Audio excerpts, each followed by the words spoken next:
I'm joined by David Graveney. Thank you very much for joining us, David. An illustrious life in cricket, a 22-year pro career, and then went on to become the chairman of selectors, national performance manager, and also CEO of the Professional Cricket Association. I mean, you've never been far away from cricket, but what was your earliest memory, if you don't mind me asking? Well, there's no reason why you should know the family history, but basically my father, and probably you would know my uncle, Tom Graveney. I can remember being taken to Cheltenham. The Cheltenham Festival has always been in place for Gloucester to play 3 games. And as it happened, my father played for Gloucester, departed from Gloucester in pretty acrimonious circumstances. This is when actually you moved counties and you were banned for a year. Tom was then captain of Gloucester and also playing for England, so that all came to a halt. So it was quite a controversial thing. And then a typical sporting organisation, it's not limited to cricket, they decided to bring back my father out of retirement, because he's retired sort of in 1950, to heal the wounds of his brother's departure from Gloucester, which is quite an extraordinary sort of course of events. So I can remember going to watch Gloucester play Worcester at Cheltenham, which seemed a logical fixture because they're side by side. Yeah. And actually, Worcester in the process of winning the championship, if you look at the records. So I can remember that. Forget a bucket and spade holiday. It was 2 weeks watching people play cricket, and you went out at lunchtime and tea times, little boys, with your bat and tennis ball, and played on the outfield. Last week, we did some out of play spin bowling within the lockdown club, and Paul Johnson, who's an old friend of mine and a well-known Nottinghamshire former player, has been helping us with that. And he mentioned that he played quite a bit against you. Your career's crossed over. No. Jono terrorised every county spinner in the whole country. He possibly was the best player of spin not to play Test match cricket. Really? Yeah, he was, and I'm happy to admit that when I was promoted to captain, it gave me the opportunity not to actually have to bowl at him. So, he could make you look like a complete idiot. And people talk about, reverse sweeping and the range of shots that you can play. And he was extraordinary. I have to say, I've been really, really lucky in my life to be able to stay in a game of cricket, make some wonderful friends, and friends who have been opponents in playing such, like John O would be a perfect case. And then when that sort of friendship circle provided by your job is removed, it actually becomes quite a lonely experience, because it's who do you ring up to speak to? So we've started an initiative, speak to a teammate. In other words, guys that you've played with, you haven't heard from for months, whatever. Just get on the phone, see how they are. They might be okay, but the impact of having a 5-minute phone call is enormous. If people feel really lonely, worried, just need somebody to speak to. And that's not just professional cricket. I mean, we advocate that through the recreational game as well. No, that's across the board. It's not just for pros. I think it's just. I think some of the messages that have come through this have been a real effort to be a better person. The lockdown club was initiated because myself and Eddie and some of the coaches, we were genuinely worried about what younger players and club players were going to do with the absence of the normal winter training. Normally after Christmas, you're getting in the nets and you're starting to see your teammates and get your skills ready for April, May. So we wanted to try and use the facilities and the connections we've got coaching wise to put something together. And I know that you were very much an instigator of the recent experimentation with short pitches for younger players. Yeah. So you're a visionary in terms of, you know, young players coming into the game and developing the skills. Talk me through your involvement in that, David, if you don't mind. Well, first off, nice of you to call me a visionary, but actually, if you went through every county, some have done it and some haven't, because I think coaches really realise the obvious difficulty. And I think at a certain age group, you're wanting young people to be able to experience a sport and say to their parents, I'd like to do that again, because I enjoyed it. And I was getting the feeling that our sport was too regimented and not flexible enough to still maintain that enjoyment level.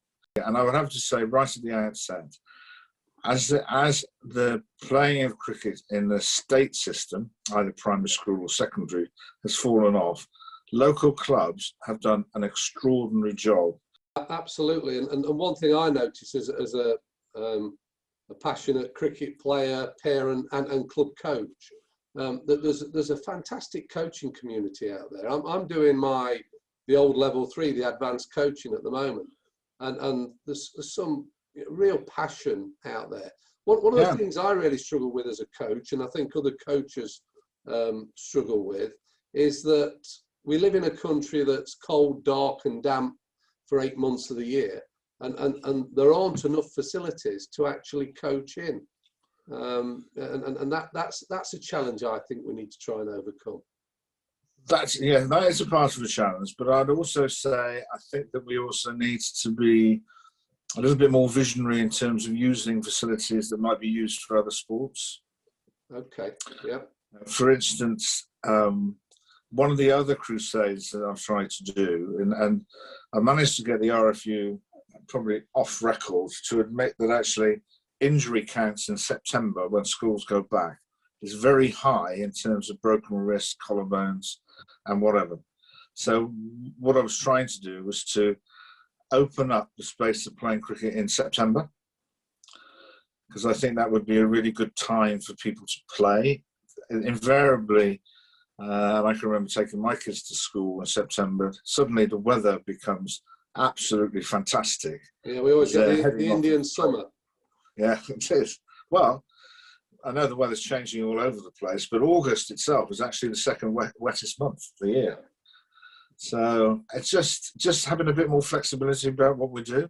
Okay. One thing's for sure, actually, and it's more in the older age group, is that the pressure of exams, and I don't know what we're going to be doing this year, but in a normal year, it's hard. You know, you can play cricket for the rest of your life. You only got one chance for these exams. So it's understandable parents want them to prepare for that, or it's a priority. Yeah. So let's get on the thinking hats on and try and explore different times to play.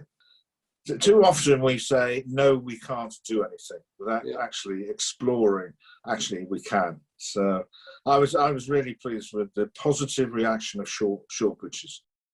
What we're trying to do in the lockdown club, we're trying to give people things they can do at home safely, but to get the body moving, try and, you know, the whole idea is that if they do something, that when we can start to use indoor facilities again, or better still get outside and start playing again, that their body's got some of those movement patterns going already. We have to understand what I could do when I was 5, 6, 7. Play on the street. We live in a different environment, and parents would not necessarily be that keen on that sort of scenario. So we are somewhat restricted, and even playing in the cul-de-sac, you know, everybody's got 2 cars. There's just more cars on the road. So that has some restrictions. So I think what I've seen on the lockdown club is some really innovative things to do. And the one thing, and I know it's really, really dull, but fielding is a really key thing. And I've been fortunate enough to be involved with the under-19s, which I think it's your nephew's been involved in. Well, you gave my nephew Jack his England cap when he played for England under-19s about 3 years ago. I used to practice in our back lawn, which wasn't deep that much. So I practiced with a tennis ball between two separate sets of windows, the dining room and the kitchen. And the gap between the two of them wasn't that big, actually. So I did start with a hard ball, but it went to a soft ball after I put it through the window. But I just went for hour and hour and hour, just bowling at that. The sweep is a devastating shot to play against spin bowlers. Yes. And normally gets them pulling their hair out and doing whatever. But he will say that actually, you don't stand there and think, oh, I think I'll play a sweep, and not having played it for about 2 months. You've got to be able to do that all the time.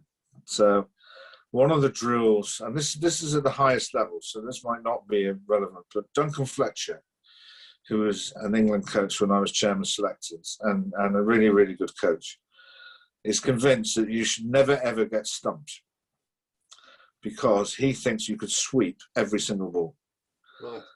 And either off a length, half volley, on the full. There's a type of sweep you can play to every single delivery.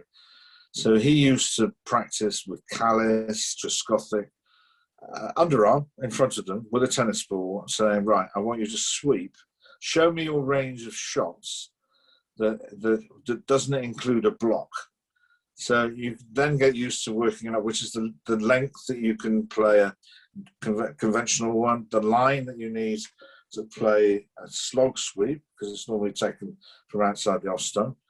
What is the length and the line that you have a reverse sweep, a fine sweep? They're all different types of shots, but having been on the receiving end of the repertoire for many years from Paul Johnson, then it really does get to the bowler. You break him mentally, and the mental thing to do with slow bowlers is quite interesting. They don't have the escape of being able to bowl bouncers and shout at the batsman, so it becomes a bit more like a game of poker. So you've got to control your emotions at the same time as somebody is actually making you look like an idiot. Yeah, no, some good advice for both batsmen and bowlers there, David. Yeah, but I think the drills that you're showing, I think will be, and fortunately, Michael, unless the weather goes particularly, we are sort of, spring will be upon us earlier than we think. The point that I'm making is it's not all necessary about batting and bowling. There are other things that actually could make a difference at this time of year. Yeah. Okay. And what we both want, and all the coaches and parents listening, we just want kids to enjoy and fall in love with cricket like we have, don't we? We want them to get them out in the fresh air. Fresh air from a medical point of view, well-being point of view. It's great that the current series is available to all, so that they can watch it. So all that does inspire, or should inspire people. Where's my bat? And let's go and hit some balls. Been great to talk to you. Thank you for sharing some of your insights into the game and talking with us. We'd like to come back to you. I know some of our coaches, some of our older members of the Lockdown Club would love to fire a few questions at you about your illustrious career and the cricket situations you've been involved with, if you'd be able to do that. I'm very happy to join in as and when you and Eddie would like me to do it again. Thank you